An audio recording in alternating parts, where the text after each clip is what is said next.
जय जिनेंद्र। अभी हम सभी लोगों ने 5 व्रत की भावनाओं के बारे में देखा। आज 9वें सूत्र में आचार्य भगवान उमा स्वामी जी महाराज कुछ अन्य भावनाओं का चिंतन करवा रहे हैं कि इन 5 व्रतों की भावनाओं के अलावा भी कुछ भावनाएं भाने योग्य हैं। उनकी चर्चा इस 9वें सूत्र में कर रहे हैं। हिंसा दिस विहा मुत्रा पाया अवद्य दर्शनम। हिंसा आदि 5 दोषों में ऐहिक और पारलौकिक अपाय और अवध्य का दर्शन भाने योग्य है।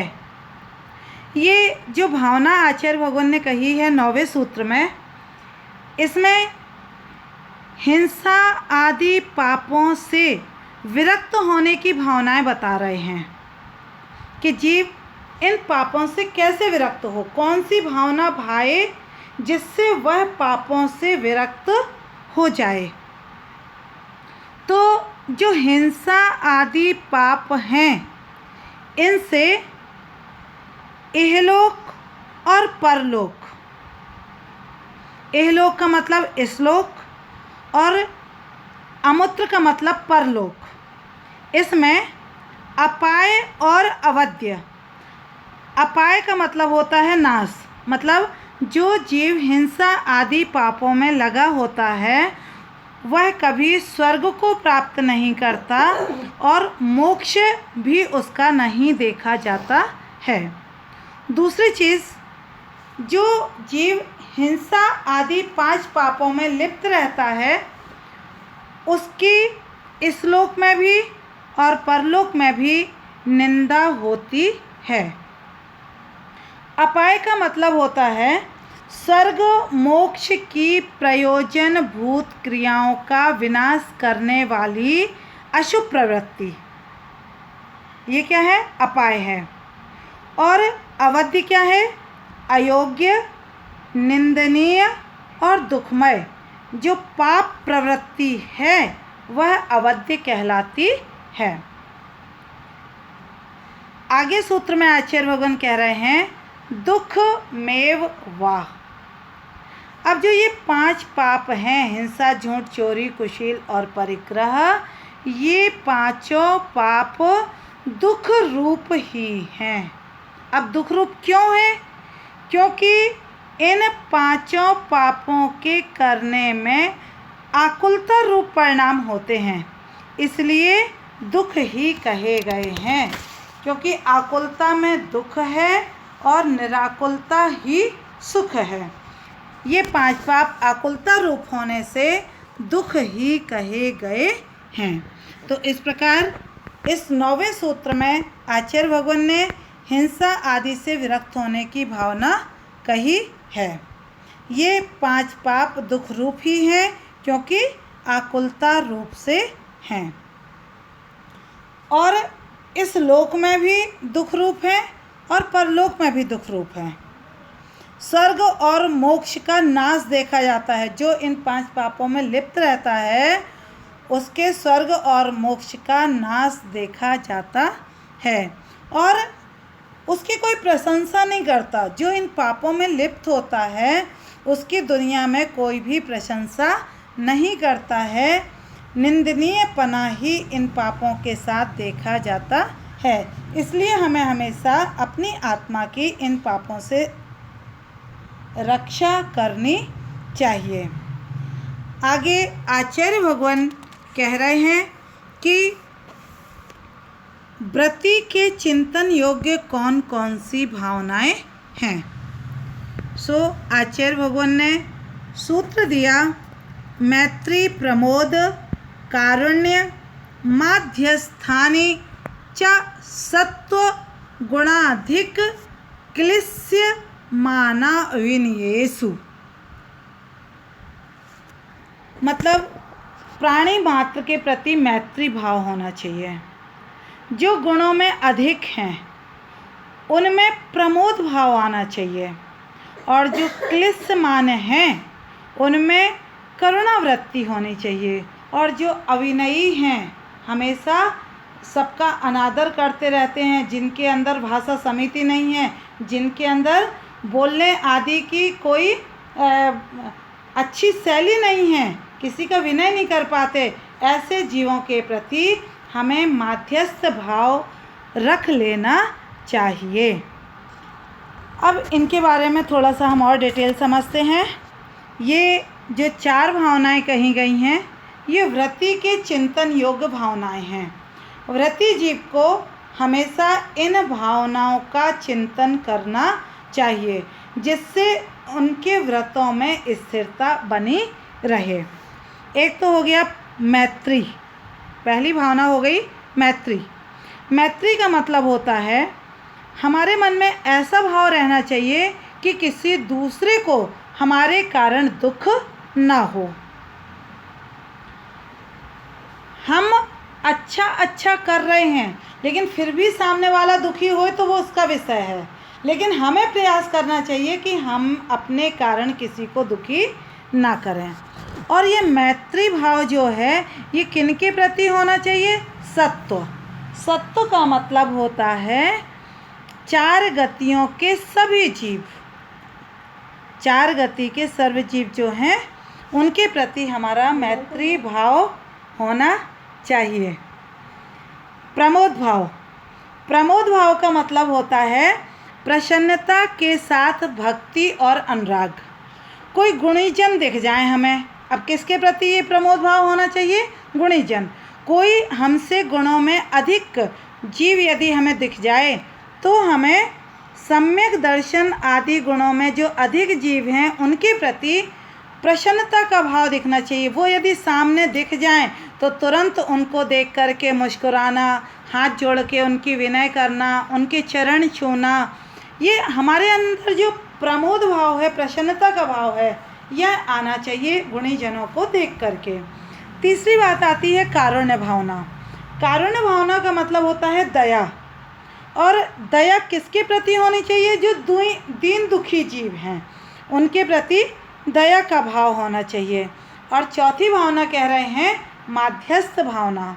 माध्यस्थ भावना का मतलब होता है कि राग द्वेष पूर्वक पक्षपात न करना।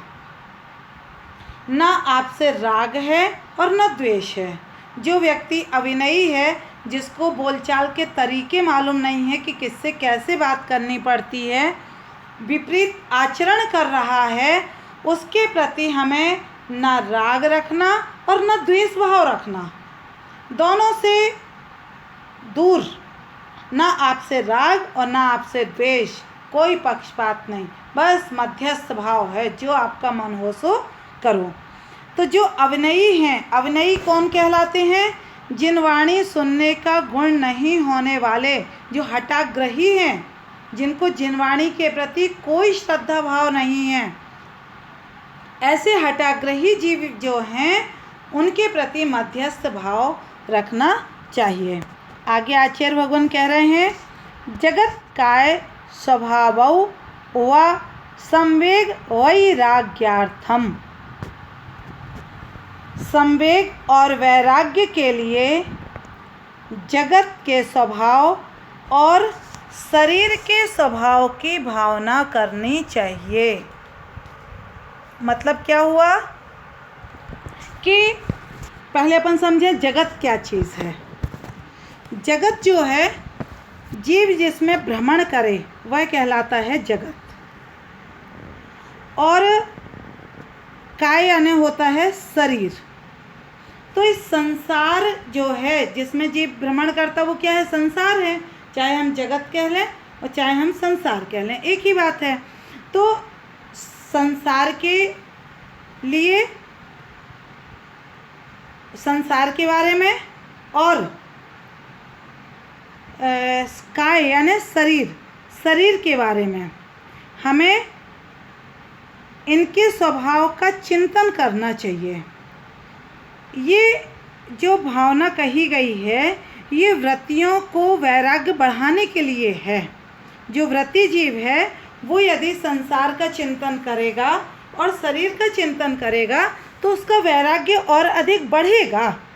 तो इन भावनाओं के माध्यम से क्या करना चाहिए? हमें व्रतियों को अपना वैराग्य बढ़ाना चाहिए। तो संवेग भाव क्या कहलाता है ये हम थोड़ा सा देख लें। संवेग भाव मतलब होता है संसार से भय, धर्म और धर्म के फल में रुचि होना, ये संवेग भाव है। धर्म और धर्मात्मा को देख करके प्रसन्न चित्त होना, ये संवेग भाव कहलाता है। ऐसे संवेग भाव का चिंतन करने से, भावना भाने से व्रतियों का वैराग्य और अधिक वृद्धि को प्राप्त होता है। इसके बाद आती है वैराग्य क्या है? वैराग्य 3 चीज़ों से होता है, संसार, शरीर और भोगों से। संसार, शरीर और भोगों से, 3 चीज़ों से वैराग्य होना चाहिए।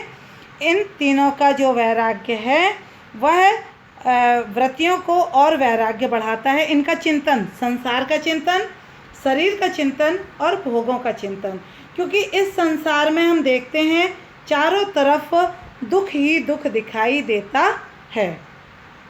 कहते हुए ये संसार में सुख सर्वदा, काहू को ना दिखे, कोई तन दुखी, कोई मन दुखी, कोई धन दुखी देखे। हमारा संसार में दुख की कमी होना सुख जैसा लगने लगता है, लेकिन वास्तव में वह सुख नहीं है। और संसार में हम कहीं भी चले जाएं, दाम बिना निर्धन दुखी, तृष्णावश धनवान, और कहूँ न सुख संसार में सब जग देखियो छान। हमने पूरा सारा संसार छान लिया है, लेकिन हमें कहीं भी सुख नज़र नहीं आ रहा है। ऐसे यदि हम संसार का चिंतन करेंगे कि संसार में सुख की लगार भी नहीं है। लगार शब्द का प्रयोग किया है बुंदेलखंड में, सब लोग जानते हैं लगार क्या होती है। लगार यानी कि जैसे दाल की चम्मच किसी और चीज़ में डाल दी तो दाल की उसमें लगार लग गई, मतलब जरा सा भी सुख संसार में नहीं है। लगार मतलब थोड़ा भी नहीं है। ऐसे संसार का जब हम चिंतन करेंगे तो फिर जब संसार में दुख ही दुख है तो हमें क्या करना चाहिए सुखी होने के लिए? तो बात आती है कि हमें सुखी होने के लिए संसार से पार होना चाहिए और मोक्ष मार्ग में अपना कदम बढ़ाना चाहिए। संसार भावना का चिंतन करने से जीव के अंदर वैराग्य बढ़ता है। ऐसे ही शरीर का चिंतन यानी कि ये शरीर 9 मल द्वार इसमें निरंतर बहते रहते हैं। कितना भी हम इस शरीर का पोषण करें, लेकिन यह शरीर निरंतर जीर्ण शीर्ण होता जाता है। कहीं कोई रोग, कहीं कोई रोग, एक एक रोम में 96 रोग होते हैं। कब कौन सा रोग उभर के आ जाए कोई भरोसा नहीं है। रात में हम अच्छे खासे सोते हैं और पता चला सुबह सोते ही रह गए। कोई भरोसा नहीं है इस शरीर का कि ये शरीर हमें कब छोड़ दे। तो ऐसे शरीर का हमें बहुत भरोसा नहीं करना चाहिए। उसकी पुष्टि में ही अपना सारा समय नहीं लगाना चाहिए। इस शरीर से भी वैराग्य उत्पन्न करना चाहिए। भोगों से, भोग बुरे भाव रोग बढ़ावे। ये भोग जो हैं ये सेवने में तो अच्छे लगते हैं, लेकिन इनका जो फल है वह बहुत दुखदाई होता है। जैसे किम्पाक फल देखने में बहुत सुंदर लगता है, लेकिन जो जीव उसका सेवन कर लेता है तो फिर वह जीव मरण को प्राप्त हो जाता है। विषैले होते हैं वो। ऐसे भोग देखने में तो बहुत अट्रैक्टिव लगते हैं, हर व्यक्ति आकर्षित हो जाता है पंचेंद्रिय भोगों के प्रति, लेकिन जब उनका फल सामने आता है तो बहुत दुखी होता है, अस्वस्थ हो जाता है। ऐसे संसार, शरीर और भोगों का चिंतन करने से वैराग्य बढ़ता है। इस प्रकार हमें प्रति समय संसार, शरीर और भोगों का चिंतन करना चाहिए। ये हम व्रति को वैराग्य बढ़ाने के लिए भावनाएं कही गई हैं। आगे कह रहे हैं कि प्रमत्त योगात् प्राण व्यपरोपणम हिंसा। अब यहाँ हिंसा की परिभाषा बता रहे हैं आचार्य भगवान। 5 जो पाप हैं, जिन व्रतों की हमने अभी भावनाओं का चिंतन किया था, अब वो जो पाप हैं जिनसे विरक्त होने पर हम व्रती होते हैं, उन पापों का स्वरूप आचार्य भगवान इनमें कह रहे हैं। प्रमत्त योगात् प्राण व्यपरोपणम हिंसा। प्रमत्त योग से प्राणों का वध करना हिंसा है। जैसे कि आप जानते हैं, हमने पहले 5 पापों के बारे में पढ़ा है। पहला पाप क्या था? हिंसा। हिंसा का मतलब होता है कि असावधानी पूर्वक, प्रमाद पूर्वक जो भी काम होता है उससे प्राणों का जो वियोग होता है या घात हो जाता है, वह क्या कहलाती है? हिंसा। ऐसे ही प्रमाद पूर्वक जो प्रमाद सहित अप्रशस्त दुखदायी मिथ्या वचन बोलना है, वे है झूठ। बिना दी हुई वस्तु का ग्रहण कर लेना है चोरी। और अब्रह्म रतिजन्य सुख के लिए स्त्री पुरुष की जो भी चेष्टा है वह अब्रह्म है। और परिग्रह पर द्रव्य में जो ममत्व परिणाम है वह परिग्रह कहलाता है। तो एक एक का स्वरूप आचार्य भगवान सूत्र के माध्यम से दे रहे हैं। तो ये सूत्र जो दिया है, प्रमत्त योगात् प्राण व्यपरोपणम हिंसा। प्रमत्त योग से प्राणों का वध करना हिंसा है। अब यह हिंसा जो है ये 2 प्रकार की होती है, एक द्रव्य हिंसा और दूसरी भाव हिंसा। द्रव्य हिंसा कहलाती है स्वपर के द्रव्य प्राणों का घात करना। एक स्वयं के प्राणों का घात कर देना, सुसाइड कर लेना, यह भी हिंसा है। और दूसरे को मार डालना, यह भी हिंसा है। तो द्रव्य हिंसा 2 प्रकार की हो गई। अब दूसरा है भाव हिंसा। भाव हिंसा का मतलब होता है हमारी आत्मा में राग आदि भावों की उत्पत्ति। ये भी 2 प्रकार से होती है, स्व के प्रति और पर के प्रति। अब आगे हिंसा के द्रव्य हिंसा को और समझा रहे हैं। स्वहिंसा, स्वद्रव्य हिंसा क्या है? अपने शरीर का घात करना। और परद्रव्य हिंसा क्या है? पर के शरीर का घात करना या पीड़ा पहुंचाना। भाव हिंसा भी 2 प्रकार की हो गई, स्व के प्रति और पर के प्रति। अपनी आत्मा का कसाय आदि से दुखी होना, ये स्वभाव हिंसा है। और पर की आत्मा को दुखी करना, ये पर भाव हिंसा है। तो इस प्रकार हमें इन दोनों हिंसा से अपनी रक्षा करनी चाहिए। अब हिंसा के संबंध में और भी कुछ विचारने योग्य बातें हैं। जैसे जिसकी हिंसा की जा रही है, हिंसा करने वाला, हिंसा मारने रूप जो क्रिया चल रही है वो हिंसा, और हिंसा का फल, कितने इंद्रिय जीव की हिंसा का कितना फल लगेगा, ये हिंसा का फल है। आगे कहते हैं कि ये हिंसा 4 प्रकार की होती है। संकल्पी हिंसा, आरंभी, उद्योगी और विरोधी।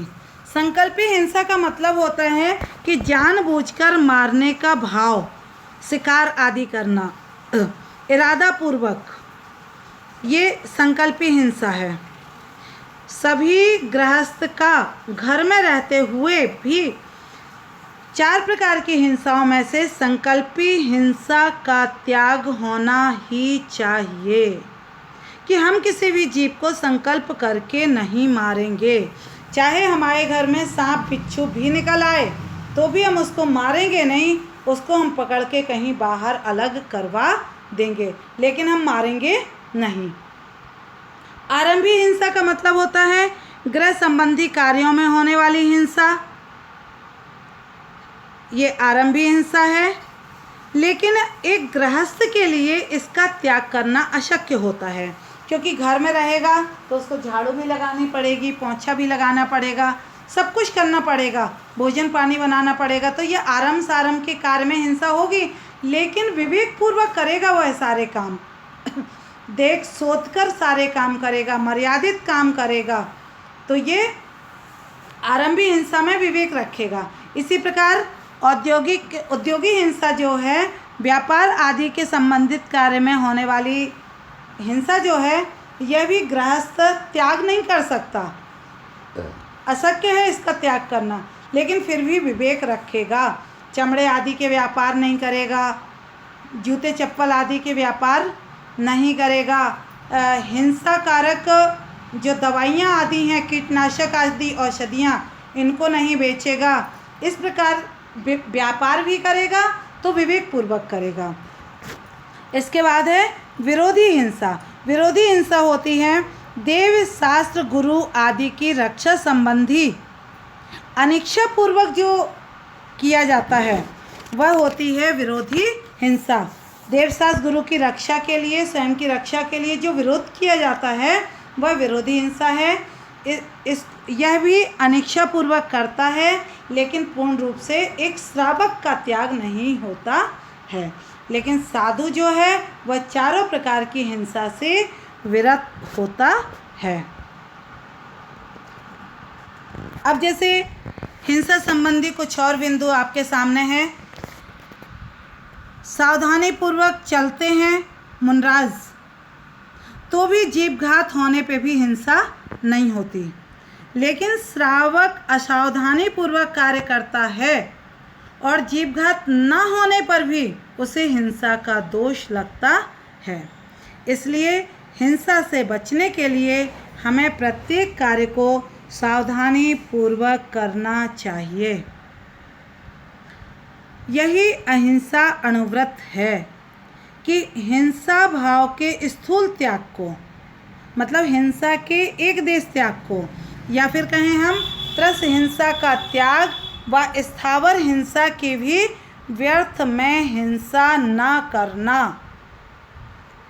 अथवा संकल्पी हिंसा का सर्वथा त्याग और अन्य तीन से यथासंभव बचने का प्रयत्न करना। जिस जीव ने इतना कर लिया है उसके जीवन में अहिंसाणुव्रत का प्रादुर्भाव हो जाता है और वह व्रती कहलाने लगता है। इस प्रकार ये हिंसा के बारे में अपनी बात हुई। आगे 14वें सूत्र में आचार्य भगवान असत्य के बारे में कहेंगे। जय जिनेंद्र।